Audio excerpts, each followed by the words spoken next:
Hello everyone, welcome to William and the Magic Box. Today on our show, we are going to have Chris. Chris from Hawaii in the USA. So let's see what Chris has to say. Enjoy the interview. Hello.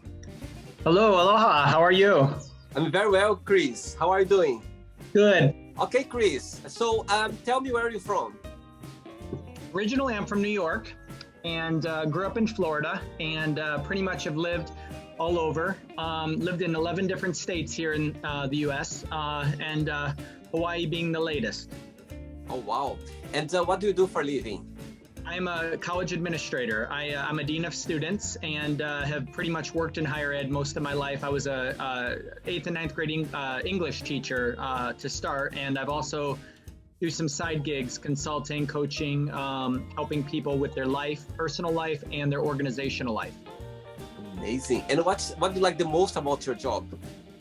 I love working with students. To me, there's nothing better than working with a young person who, is trying to figure out how to make it in the world, right? I don't know about you, but for me, I had no clue what I was doing with my life. Sometimes I still wonder what I'm doing with my life, right? But that being said, it absolutely was people who do roles like mine who helped me figure some things out, help me process, help me kind of find my way. And I wanted to pay that forward to other people. And there's no better investment to me than building relationships with people, especially young people who want to change the world. Totally. Oh wow, very interesting. Very interesting. You're saying that about I don't know if you don't know what you're doing with your life. If you would ask me this question, like let's say a year ago, I wouldn't be able to answer that. I'll be like, I'm not sure, but now since I started this project right now, I can see that I want to do that for life. So yeah, I know what I mean. I love your vibe. Yeah, I mean, your vibe is great. Like the idea of, for me, I have a personal site, around alohatoday.com. And my hope is to spread aloha. And, a lot of people always ask me, what is aloha? Right? And aloha means different things to different people. But for me, aloha is more than a hello. It's more than a welcome. It's more than a greeting. It's kind of all encompassing and it's a little bit deeper, right? So, a lot of people will tell you Hawaii calls them. And for me, that is totally true. The land here, is very spiritual to me. And it has a story to tell, like many places, right? And to me, that story is deep and rich in human struggle, human perseverance, and it really captures the soul of a spirit, to me, that is grounded in some of the most basic elements of life. That is, the rebirth of land, physical land, of flora, of fauna, how we live, how we take care of place and space. How we think about building relationships with each other, how we live in community, what is our kuleana, our responsibility to live together, to help each other, to overcome, the worst of times. And COVID is a good example of that for a lot of people in this community. And so, to me, Hawaii is this, very magical, very spiritual place that says, come here, be part of something, and then share it outward. And as I shared with you earlier, part of my calling professionally in my life is to help people, right? Is to want to help people figure their way. Well, to me, aloha is just very congruent with that, right? It's the idea that we want to, put aloha into action. How do we love? How do we, support? How do we commune together in a way that says, let's do this together? Because my way and your way is always going to be a higher way than just yours or mine alone, right? Totally. Wow. Good one. Very good. I like that. Okay, Chris. Should I call you Chris? You got me early in the morning, by the way, so I'm on it right now. Yay! Thanks so much for being so kind and be ready for this early time in the day. Thanks so much. Yes. Right. Okay, Chris. So welcome to William and the Magic Box.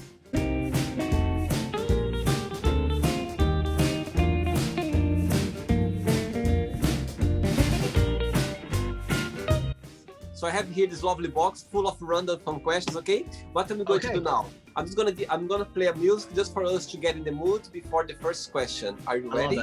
I'm always ready. Let's do it.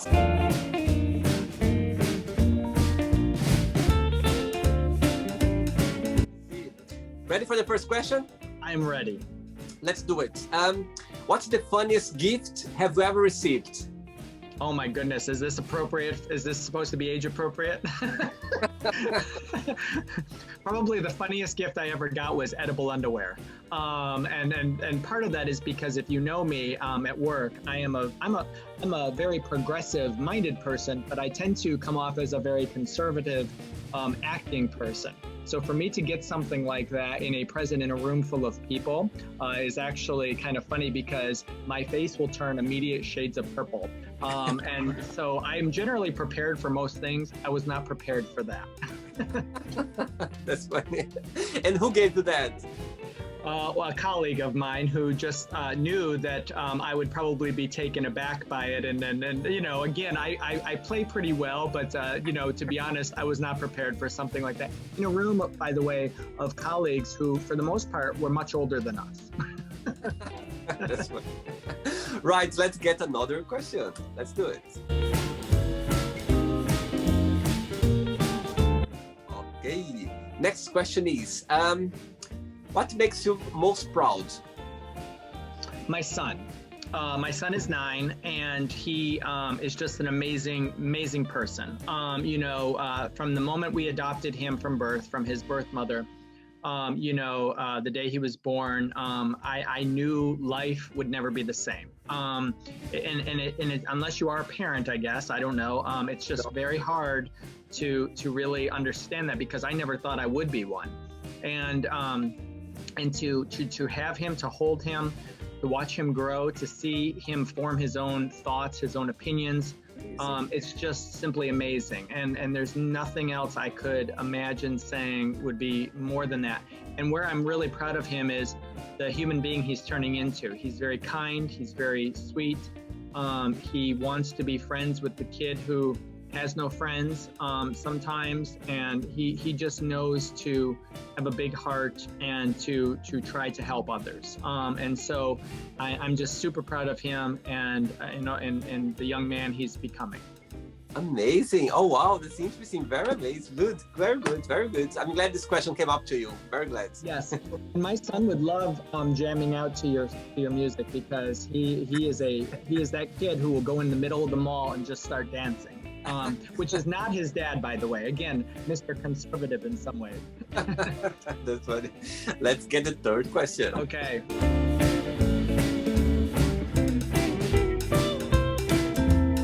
Okay. Just before the next question, what do you miss the most about New York? Oh my goodness, pizza. Nobody does pizza like New York. In fact, we were just having this conversation last night. We went to this place on the other side of the island in Keaau that makes pretty good pizza, I'll have to admit. But there's just something about New York pizza.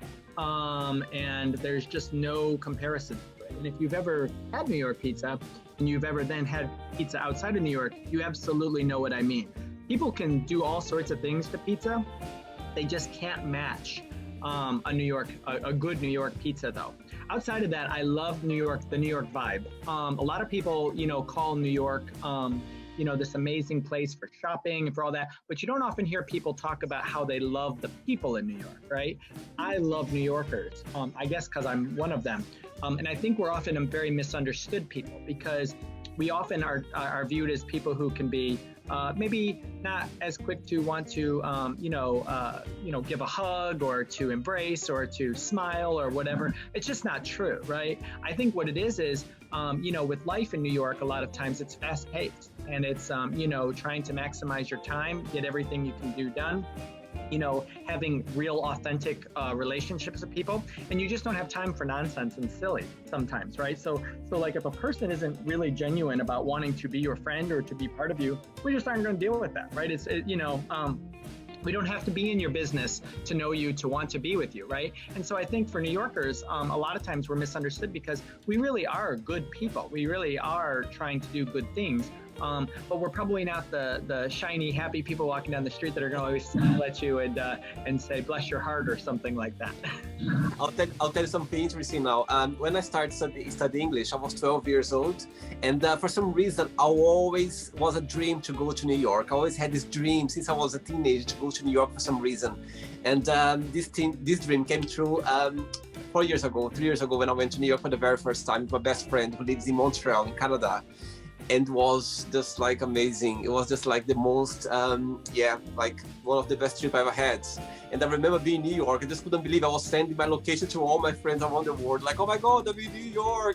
If you can make to New York, can make anywhere else. So I remember. Montreal is amazing. Now that's a city that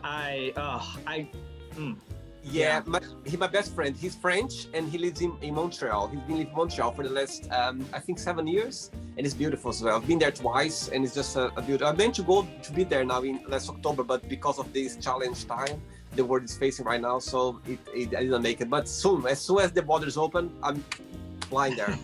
That's great. Next question is, if you could go anywhere in the world right now, where would you go and why? I to be quite honest, I wouldn't go anywhere because I have found paradise. And now does that mean I never want to travel? But we're fairly newer to Hawaii, so we're still really enjoying the island life, and there's so much to explore here on this island. Something that a lot of people don't, there's a couple. I'll give you a couple quick facts about the Big Island of Hawaii. We have 11 of the world's 13 climates on this island alone. So you can be in snow, you can be in hot sun, you can, be in tropical rainforest, all within, an hour's drive of each other. It's just fascinating, right? Also, just the nature of the land. I mean, if you think about it, built from volcanoes, right? And over the years has grown this amazing flora and fauna that has just permeated and taken over, and is just so lush. So many different kind of species of plants, of flowers, animals, things you've never seen anywhere else in the world. Just amazing stuff. Great hikes. And here's another great fact. So Mount Everest is the tallest mountain peak in the world that everybody says, right? It's totally not true. Mauna Kea is here on the Big Island. The difference between Mount Everest and Mauna Kea is Mauna Kea has about not quite half of it is underwater. So if you go from base to peak, Mauna Kea is the largest mountain in the world, and it beats Mount Everest by over 3,000 feet. But here on the Big Island, if you go from sea level to the top of Mauna Kea, it's about 13,000 feet. So you will experience a 40-degree shift in temperature from sea level to mountain within a 45-minute drive. You will get altitude sickness if you're not careful, and you will just have some of the most amazing views. And that's why a lot of the pictures you see of space and of the night skies come from our island, because we have major telescopes up on the mountain there, because the skies are just so clear and beautiful.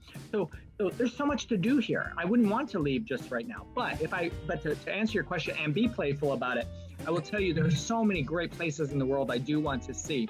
But probably the place I would love to experience next, and it's really because of how their prime minister has handled COVID, I would love to experience New Zealand. And I think part of it's because now it's a lot closer to where I am, but also because the people there just seem amazing, and their government and their political ideologies just seem very congruent with my own. And I would love to experience what that looks like in action on yet another island. So I think I'm sold on the island life. Wow, amazing. Oh my God, I'm just loving listening to you. My God, I'm learning so much just listening to you. That's amazing. Come visit. You're always welcome. Let's go to Hawaii. Hey. Let's get another question. Okay.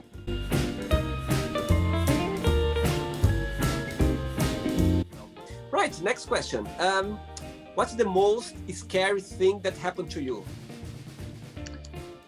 Well, and so we've been fun for the most part, right? So, to answer that truthfully, I will tell you, as a little kid, I was raised in a family that didn't have a lot, and my family, my immediate mom and my dad were not the most functional parents. I'll just say that.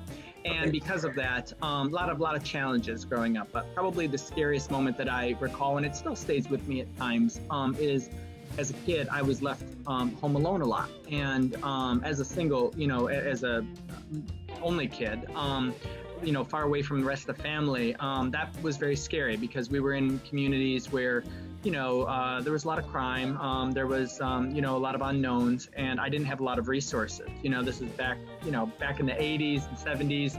You didn't have cell phones and abilities to just call people, right? We didn't have a home phone most of the time because we couldn't afford one. We were kicked in and out of places. So I think growing up as a kid without certainty, without having, knowing where your next meal comes from, knowing if your parent is ever going to show up again, I think that's a very scary thing to me. And I think it kind of tells you a little bit more about why I do what I do, only because I think a lot of times, I think I'm the most moved by kids and animals. And what I mean by that is if there's a kid in need, if there's an animal in need, I'm probably going to help them, without question, because they're generally helpless in our society, right? And so many people just neglect, abuse, unfortunately. And I think, being a kid who wasn't necessarily abused, but absolutely neglected, it's always stuck with me. And it's just something that it's hard to shake, right? And I can still go back and be that little kid at times when I find myself in certain situations. Absolutely, I totally agree with you. I think when you go through, when you're a child, it's like molding, your adult life, and it's something. This is gonna be there forever in you. You know what I mean? Of course, you're gonna go through it, you're gonna understand, you're gonna get over it, but it's gonna be there all the time. You're gonna always remember that. But if you in a positive way, you're always gonna do a positive thing out of it. You're always gonna do something nice out of it. That's the good points. And I think all of us, we have those little things, hidden there. Absolutely. Somewhere. Absolutely. Yep. I enjoyed the show so far, Chris. Yes, I love it. This is great. Good. I love that you do this. This is Aloha in action, by the way, to me. Good. Thanks so much. Appreciate the feedback. Let's do another question then. Okay, sounds good. By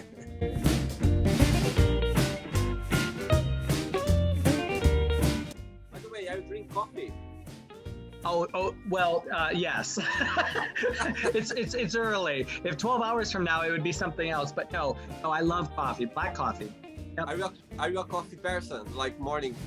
I am a coffee. I drink it by the gallons. Yes. I love natural coffee. And here in Hawaii, again, we're in a great place for coffee. Kona coffee, especially, like Brasilia, right? Yeah. Yeah. Oh yeah. Amazing coffees. Yeah. Great. Next question is, what is the worst thing you can say on a first date? The worst thing you can say? On a first date. Well, I think anytime you want to opine on somebody's weight, on somebody's maybe, you want to, I think in general, if you try to be negative towards somebody or be judgmental, I think it generally sends a bad vibe, right? And I think it's hard for people, right? I talk to a lot of people, in my coaching, I talk to a lot of people who struggle with relationships or building relationships. And I think one of the things that people struggle with is how do they stay their true authentic self with someone else without necessarily lying to them, right? So like if you want to say, oh, you're such a beautiful person, but you really don't believe that in the back of your mind, right? Then people feel they're being disingenuous. And my thought to that is, well, why do you feel you have to say anything that you don't believe, right? Like in other words, like, I don't feel like I need to comment on everything about you right off the bat, right? So I'm not necessarily being disingenuous. I'm just, not necessarily going to places that are going to put me in a situation that I might regret later if I say something that isn't honest, right?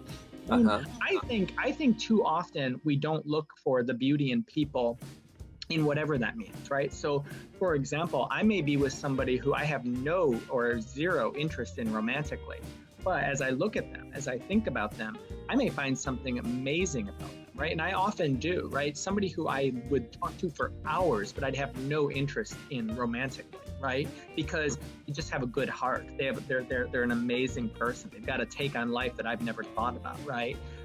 Someone else might just have a really good style to them. Like I have a friend, I won't say names, but I have a friend who is an amazing dresser.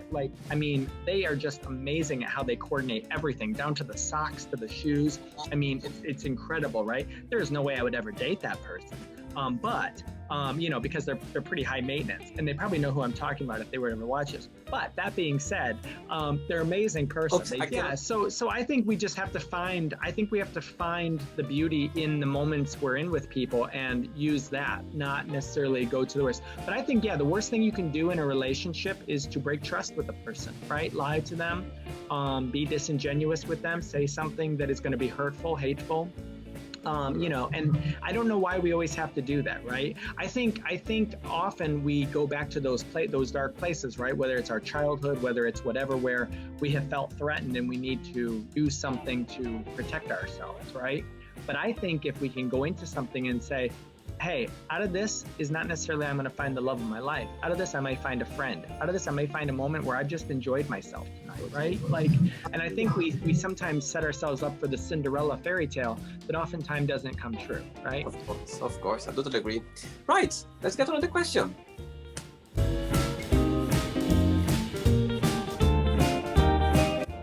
Right, next question is, if you met someone sad in the street, what would be your advice to this person? Well, I guess I'd want to find out why they're sad.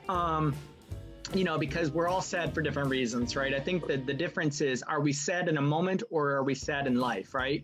And I say that because I think we all have blue periods, we all have down times, we all have whatever, right? And maybe that momentary blue moment is something that is just something that gets shook off very quickly. For others, it's deeper, right? Others, it's you need more help. Unfortunately, there is a lot of sadness, a lot of homelessness, a lot of just people who are down, the plight of a lot of our people in the world. But I think for me, I often want to go back to that old proverb of, I don't want to give a person a fish to eat. I want to teach a person to fish so they can eat, right? And I think that part of that is built into the idea of how do we help connect people to the resources they need to help not only change their own life, but to then go out and change the world around them. And so I think for a person who is down, sad, out, whatever, are they connected? Do they have a support system? Do they have people that they can count on? Do they have resources in the community? If they don't, what are we doing about that? And this is where I go back to my communities in action, right? If we can learn to be in community with each other, we can really truly take the responsibility that I call it the kuleana, right? In Hawaii here, of taking responsibility for how we work with people, then we can absolutely figure out ways to change our community, right? And again, it's not just about creating food baskets, although in the moment, maybe that's what we need, our food baskets. But how do we build out an infrastructure that allows us to have food baskets to begin with, so that we can always help take care of the people who are the most needing in our communities? Great. Oh, wow. I've been learning a lot. I've just listened to you. I was like, oh my God, I could be here for another 3 hours just talking about questions. I'm not that interesting, but yes, thank you. Shall we go through all the questions in the magic box? Shall we go through all of that? Okay. Oh, no, I'm joking. We're going to be okay. Hey, I have nothing to do today other than go take my son to baseball later. So, but right. No, I love it. Right. Chris, I've got 3 questions left for you, okay? Okay. Let's do it.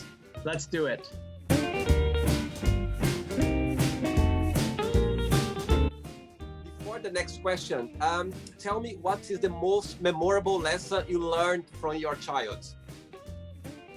It's how to really be a person of means, and to figure out where your resources are, how to navigate the world around you. Again, as a child who was often left to his own devices, I had to kind of figure out how to survive in my world, right? And sometimes that means that you have to ask for help. Sometimes that means that you need to be the help that you seek for others. Sometimes that means that you need to be willing to, sometimes do things that maybe you didn't think you could do, right? For example, I hear a lot of people right now, especially during COVID, who are maybe out of work or, lost their job or whatever. And, some people's immediate take is how am I going to get the help that I need? And my thought is, yeah, you need help, right? For sure. But what are you also willing to do during this time, right? Because I can tell you this, if I were to lose my job tomorrow, I'm not expecting someone to help bail me out, right? I need to figure out a way to do that myself too, right? And there's probably always someone who's more in need than I am. And so how do I prepare and build in a world where I have to recognize that things could drop out tomorrow? But by the same token, would I be willing to go and drive a bus? Would I be willing to go and clean a office complex? Would I be able to do these jobs, even though my skill sets are much higher than that, right? In terms of degrees and my work experience and all that. But nothing is beneath anybody in my mind, right? It's about survival. It's about doing what you need to do and having respect for the person who is at the lowest part of your org structure in an organization, because the job they do is the job you could be doing tomorrow. And I get it. You probably don't want to do it, right? In some ways, but you know what? You should have respect for the people that do it. Because we're all trying to make it in the world. And so, I think I've always appreciated people who, CEOs, people who make it to the top, who can go out and, hang out with the custodians in their office, and get to know them and see what they're about. The people behind the scenes, making sure the maintenance is up, the computers are working, the food that is being prepared, all the people in the service trades, and how they're doing during times, because that could be you someday. And, for most of us, that is how we came through, right? I mean, I used to be a busboy. I used to, scoop ice cream, so I'm not afraid to do work, any work that I need to do. And I want to find a way to help others get work, to do work, and not be afraid of the work myself. So I think that's how we have to be prepared in life to make it, because we all have a role to play. Some of us need to be principals, administrators, and CEOs. Some of us need to clean those offices. Some of us need to pump the gas in the cars, right? We all have a role, and we should respect all those roles. There's nothing more important or less important. Great. Next question. Have you ever stolen anything, and how did it happen? Have I ever stolen anything? So as an adult, no, but as a kid, yes.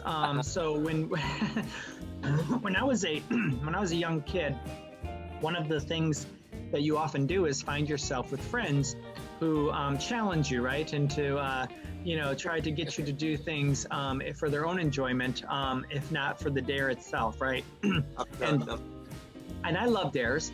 And I'm not the person who's going to back down from a dare, right? So if you say, hey, go jump into that whatever body of water over there, I'm probably going to go do it, foolishly sometimes, but I will do it. Yeah.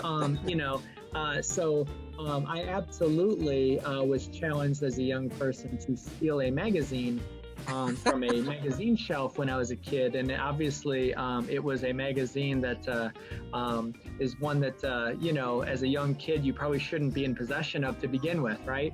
So in my nature, just so you know, I am a bad liar, and I am also a very bad,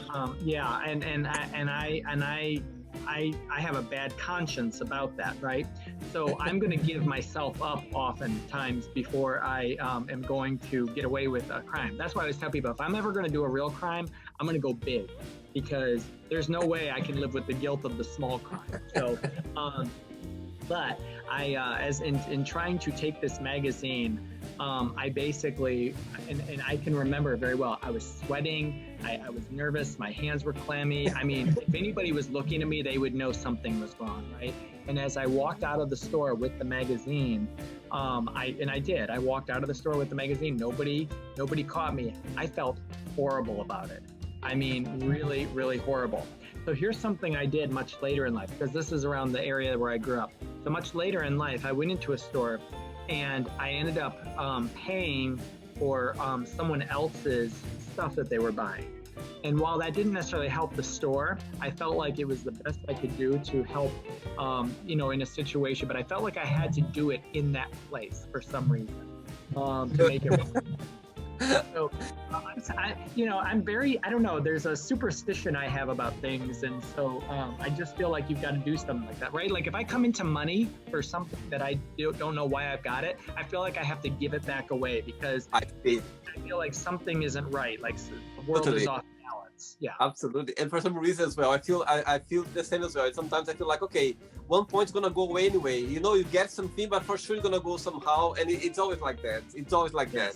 If you get something that doesn't belong to you, you're gonna lose something as well. So yeah, karma, as they say, karma. If you believe karma, it. yes. Two questions left. Let's okay, let's do it. So, right, good question. What's a negative thing that happened to you that came out as a positive thing in the end? I think going back to the childhood, right? I think having to struggle in life helps make you a better person. In a lot of life, if you put it in perspective, right? There are many different types of people in this world, and there are people who bad things have happened to, and they believe they are always victims, right? They're the perpetual victim, right? And when I coach people, one of the things I explore with people is, are you a perpetual victim in that you believe truly that the world is out to get you, that there's nothing you can do about it, and that ultimately you're owed something, right? And I think that people have to be honest about that with themselves, right? Because I know people that do. People do believe, that I've been wronged in my life. Somebody owes me something, and and I am helpless without that. And that's a hard thing to work through, right? For someone, especially as you get older, because you get so conditioned to believing that, right? As a kid, I never believed I was owed anything. In fact, I felt quite the opposite. I was always very motivated to change my situation in life, right? I was also a gay kid, right? So in my mind, I had to also hide that part of me from people in a way but I wanted to show people that it didn't matter if I was gay. I was good, right? And I wanted to show people that I was the best little boy in the world, right? I was the best guy who was going to be able to do this for you. And so I was very determined to make something of my life in a way that would show people that, as a gay person, I can make it. I can do good things. I can be a good person, right? So I had a chip on my shoulder to want to make life better around me. I think that doesn't necessarily mean it's always a good thing. I think you can have destructive tendencies when you do that, right? So for me, I'm always on edge because of it, right? Like I'm always needing to work. I'm always needing to be motivated. I'm always needing to have a project. I'm always needing to think about what does something else mean, right? So it's hard for me to relax sometimes because of that. Even though I know I should, even though I've moved to this amazing place where I can take some time, I still have this work ethic that doesn't allow me to just rest, right? It says you still got to do something. And I think that's why I created my site, and I'm still trying to pay it forward in many ways for people, right? But I've also got a long lived. I mean, I'm a very young 47-year-old, so yeah. Totally. Right. Let's go for the last question. All right, let's do it. Let's do it.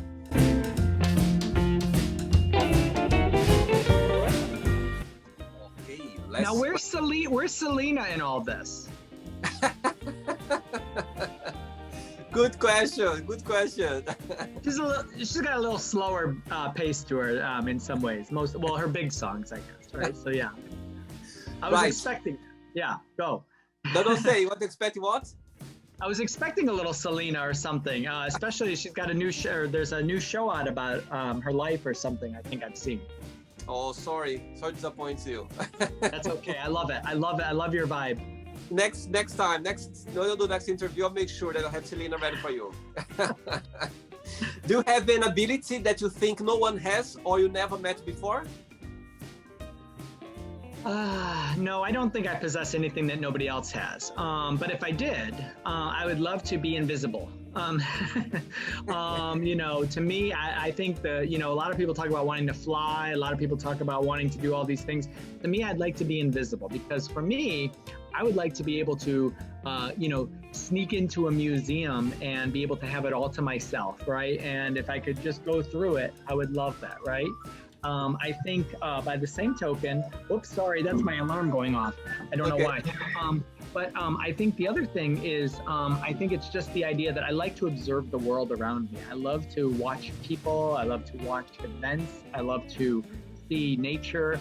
And, I think a lot of times we see things not always in their most genuine way, right? So for example, if I go out into my flowers and plants out here and I disrupt whatever's going on out there, I'm not really experiencing the reality of what it was, right? Because I've disrupted it, right?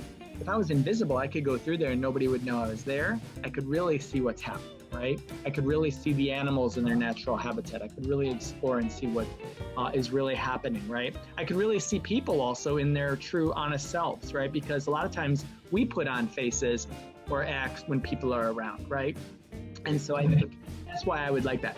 For my abilities, no, I don't think I'm that special, right? I have an ego, but it's tempered by the idea that I'm just another person in this world trying to do good as I can, and I'm still flawed, right? I still have many things that I need to work on to be the best person that I can be. So yeah. Cool. Okay, it's not the end yet. What I'm going to do now, Chris, let's play the quick thinking game. Okay, so what I'm going to do, I'm going to give away some words and just tell me one thing that comes to your mind, okay? Quick thinking. Just define one, just one word. Okay, let's start with life. Love. Money. Opportunity. Family. I used love already. Security. Okay, love. Aloha. All right. Sex. Enjoyable. Politics. Divisive. Religion. Troubling. Fear. Necessary. Friendship. Amazing. Desire. Careful. Regrets. Unfortunate. Wish. Hope. Okay, the last two ones now. Let's start with New York. Pizza. I miss my pizza. Oh, and the last one, Hawaii.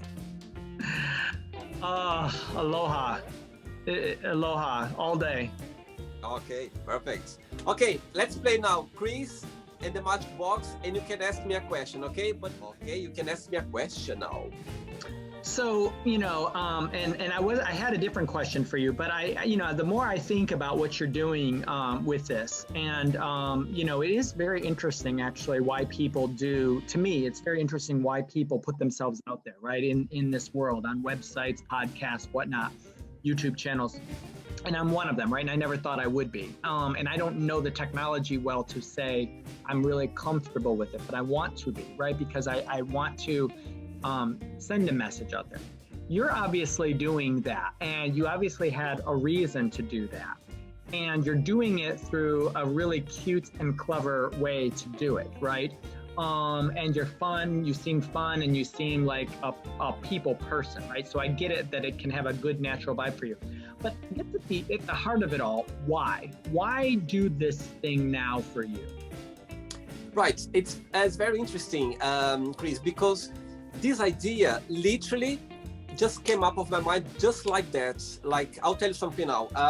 When a few years ago, I think 2 years ago, I wanted to do something on YouTube, like open a channel about, my first idea was about music, and actually the project was quite cute as well. I would like to do this, actually I might do in the future, but this project was about music, connect with music, and of course you cannot use other people's music because of copyrights.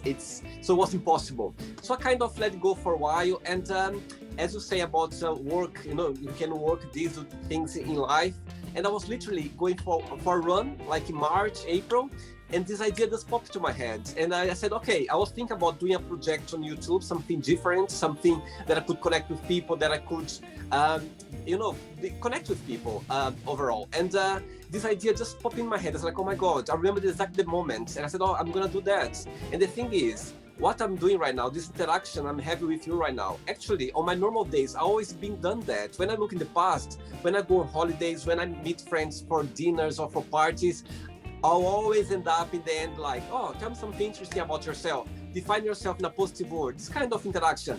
And so, answer to your question, I think it's just, when I started this project, for me, it was just to have a laugh, to have fun, to connect with to people, to see different point of views. But to be honest to you, Chris, it's going in such a bigger direction that I was expecting. Yeah, I believe, Chris, that this project came out as for fun, to have like an interaction. I was doing the lockdown, I was at home, I like to do creative thing, and I said, okay, I like to do something creative, and this thing popped up my head, and it's going in such good direction that I could do that for 24 hours, no stop, because it just made me so happy, connect with people like you, so intelligent, so full of things to share around the world. And the whole idea is there are not right or wrong answers, it's just different point of views. And I totally believe that people who's gonna be watching this interview, they're gonna go like, I like what Chris says. They're gonna find interesting things. And so that's what about the show. It's about connect with people.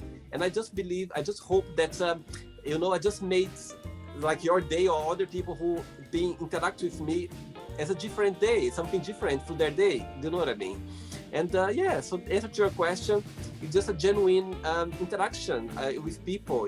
People that are sharing their experience, their memories. It's quite nice. And I'm enjoying it. I think something special. This is my gift of 2020 during this this challenge time. So love it. And that is we started with Aloha in action that I was talking about, right? And what it means out here, and what it means to people, and what it means to me, and how you spread it. That is what you're doing. You're doing Aloha in action. You're spreading love. You're spreading life. Messages to people. You're connecting. You're building a community, a virtual community where we're all connected, right? So all of our testimonies, all of our histories develop this rich narrative around life, and we're all coming at different perspectives, contexts. I mean, you're from Brazil, right? I'm from New York, right? Immediately we have different cultural backgrounds and language barriers, or we could have, I should say, right? We don't, but we could have. Yet all it takes is something very simple to connect us, right? So like, I don't have to have been in Brazil or you to have come to New York for us to be able to connect with each other, right? It does help that we can speak some same language, but even if we couldn't, we could still work through that too, right? Because life is happening to us no matter where we are. It's just different experiences and context, and how our own, impact in that has been.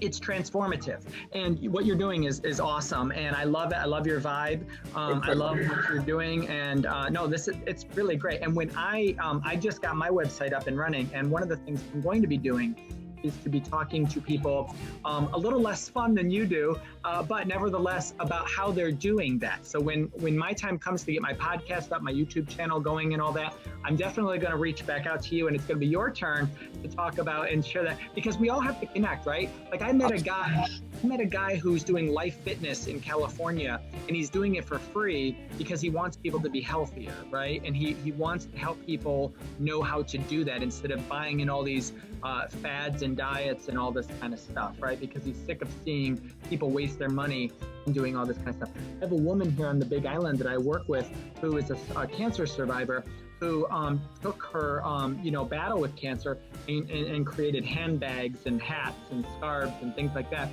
and she turned them into personal narratives that she sell, and she'll only sell them to people that she knows, and they all have messages of hope and wisdom and life. And she doesn't do it to turn a profit. She does it to basically recoup her costs in doing so. But it was a project for her while she was struggling with cancer to want to spread some goodness out into the world through her craft. And she's got a fascinating story to tell. I just feel like there's all these amazing people like you, right? That have so many stories to share, and we don't know them, right? We don't see them because they're not celebrities. They're not the Kardashians of the world, right? Totally. Who are far less interesting, than just these kind of conversations. So I appreciate what you're doing. Thank you. Mahalo. Thank you. Thanks so much for your feedback. I really feel like, my God, speechless now after, this like genuine comment from you. Someone very experienced, someone who speaks very well, someone with a beautiful background. And it just, I said to you, it's just something simple that I've done. I'm doing it right now, but I'm just enjoying it, and people, they are enjoying as well. And but before you go, I would like to, there is other question as well. Let's pretend that I'm going to have a coffee with your partner, and I'm going to ask your partner, define Chris in one positive word and one negative word. What he would tell me? He would tell you that I am dedicated. The positive word would be dedicated, and that would mean to family, to making us safe and secure and providing and all that. I think on the negative, he would say that I talk too much and that I dominate conversations.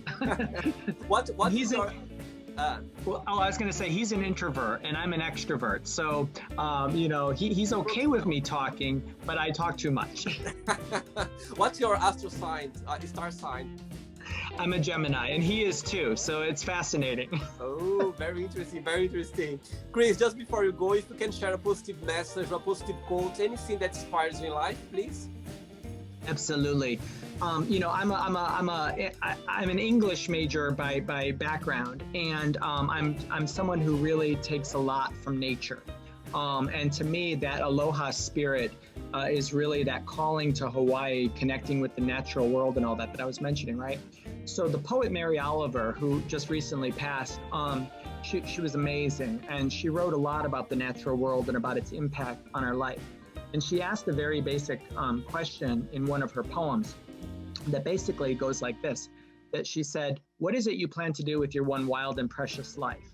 And that's always resonated with me, because when I ask people, and that is a question I generally tend to ask people, what is it you plan to do with your one wild and precious life?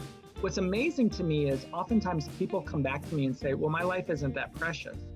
And that makes my heart hurt, right? Because I think to myself, ouch, like right off the bat, that's something we've got to get you to see differently, right? Our paradigm of the world, how we see the world, is often viewed from the experiences we've had, right? So this person, or a person who answers like that, is coming from this place where obviously they've had trauma, they've had something happen where they don't even see their own life as precious, right? But let's say they don't see it that way. Let's say they get past it and they still say, well, gosh, I've never really thought about that. That is also equally sad to me, right? Because to me, life is about design, not by default, right? So in other words, my thing is what is it you are actually trying to do, trying to achieve, right? Otherwise, you're just going through motions, right? And so like your doctor friend that you were talking about, the question about death, I don't know how he answered it, but I will tell you, death does not scare me, right?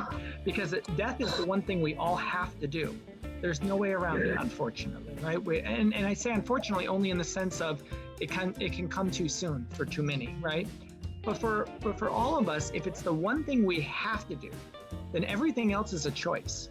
Everything else is a way in which we look at the world, right? In which we live. So I ask the question, what is it you plan to do with your one wild and precious life? Because you have one. Right? What is it you hope to do? What is it you hope to achieve? Who is it you hope to help? Because in my mind, that should be what we're striving to do every single day we wake up, is to see a new day, a new life, and a new focus on where we're trying to go. Because death will come, and it shouldn't scare you. It shouldn't be sad, right? It should be the period at the end of our sentence. Totally. What does your sentence look like? Absolutely. Great. Chris, thanks so much for your time. Thanks for being so nice, so sweet, and to spread all this knowledge, this nice knowledge that you have around the world. Thank you so much. And we keep in touch. I love it. Mahalo. Aloha. Aloha. Okay? Will do. Thank you. Thanks so Take much, care. Chris. All the best, Bye-bye. okay? Bye-bye. Keep in touch. Bye-bye. So, did you like the show? Don't forget to give a like, to share it, and also don't forget to subscribe to the channel. And if you'd like to be part of the show as well, first, subscribe to our channel, and after that, just go to our website, www.williamandthemagicbox.com and send us a request saying why would you like to be part of the show. And I see you there. Bye bye, see you next time.